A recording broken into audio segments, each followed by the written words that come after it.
Welcome back. We want to introduce you to 3 Omaha filmmakers, but first, watch this.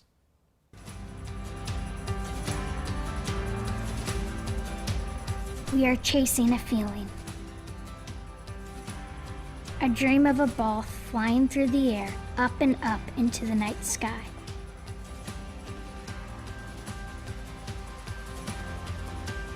And a flag staked into the ground on the mountaintop that says this is ours, our plot of green earth to till. We have arrived at the gates of the world's game, and we are here to kick them open. Kicking the Gates is a new docu-series. As you saw there, it's about girls and women's soccer. It's also about female empowerment. The filmmakers behind it are here: Eric Gautschi, Nick Fackler, and Krissy Hamm this morning. Hi, it's nice to see Good morning. you. Good morning. Very well done on that trailer. Very well done. Thank you. We touched on it. How do you describe this? It's kind of a docu-series, though, right? How do you describe it?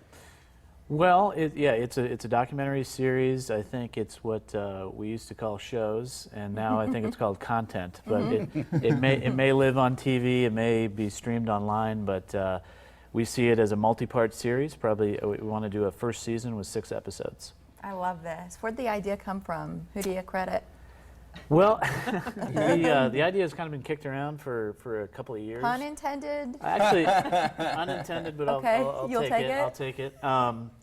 So last summer, Women's World Cup, we were talking about, we ought to do something around this. There's a really cool story happening here. And we went out and shot and produced that trailer and thought, let's try to turn this into something. We showed it to some people, and one of the people we showed it to is a former women's national team player, Heather Mitz, and she loved it and wanted to get involved, and kind of took off from there. How do you describe the story behind this? I like the part where the young girl narrating the trailer says, we're just like the boys, only we don't flop around and lay down on the ground. We get right back up. Yeah, I think that's absolutely true. And I've been around the game a long time, and it's something that anyone who has played the game or seen the game, I think has probably noticed that there is a lot of theatrics in the men's game. There's a lot of flopping, and the women play, I think, a more pure version of the game in a lot of ways. I think you're right. Nick, we were looking at pictures of Heather. Tell us more about her and her role in Kicking the Gates. Well, like Eric said, we produced this sort of trailer that we just watched, and she saw it and wanted to be interested in that. I feel and we've all known each other for a while and have worked together making projects and films, and this kind of came around.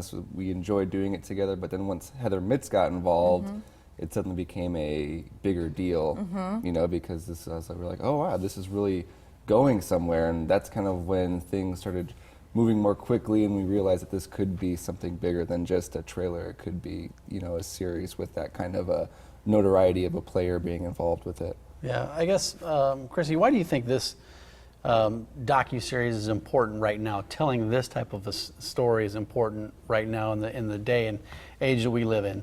I think that telling stories of female empowerment and women fighting for equal pay and all those things is very relevant right now. In 2016, even women have come a really long ways, but we still have a lot to fight for and a lot of ground to cover. And so I think, and even just looking at what's going on in soccer right now and women fighting for equal pay there, I think there's an overarching story that touches on all kinds of areas of women empowerment. I mean, it's women being taken seriously is important, not only in the sport of soccer, but in every profession and so I think women can identify with this no matter if you're a soccer fan or not. It's so interesting that you say that, because I'm thinking about what the women who played in the World Cup are fighting for right now, that the prize money for winning and the number of people who watched them play compared to the men, I think it was like the 4th place equivalent for the guys is what they earned for winning it all. And it was like, it was a clear example for a lot of people of the inequality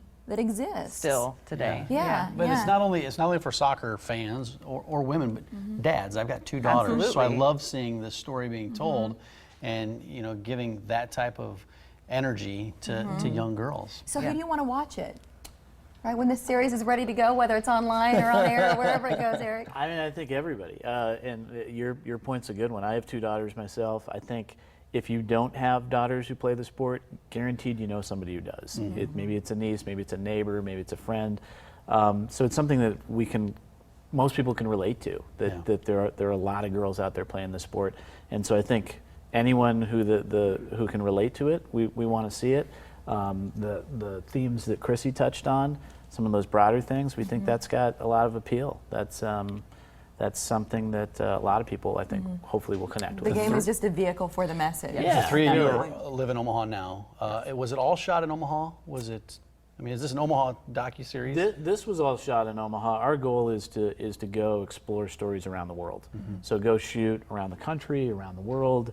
And we started here because we were here, and we said, let's just make something happen. And we have a great soccer community We here. do have a the great fields soccer and the community. clubs, the whole thing. So, what do our viewers do? Just keep an eye out moving forward? Yeah. Are you looking for financial support? What's the...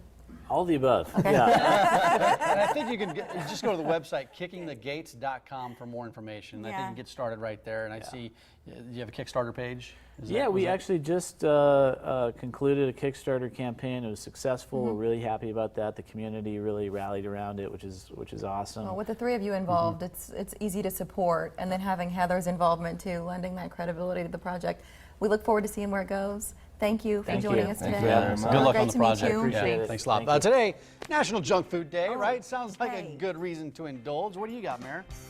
Anything. Okay, well, you said, hey, like you had some junk Nachos. food I was waiting on thinking the about side. nachos. So we want to know, what is your Junk favorite food. junk food? Let us know on Facebook at Morning Blend Omaha. I think nachos are real food. I like nachos. You have a wedding coming up, or maybe a family reunion. Summer's a big time for special events. Natural to think about a brighter smile. Weeks of strips are not required. The difference a swap can make. Up next.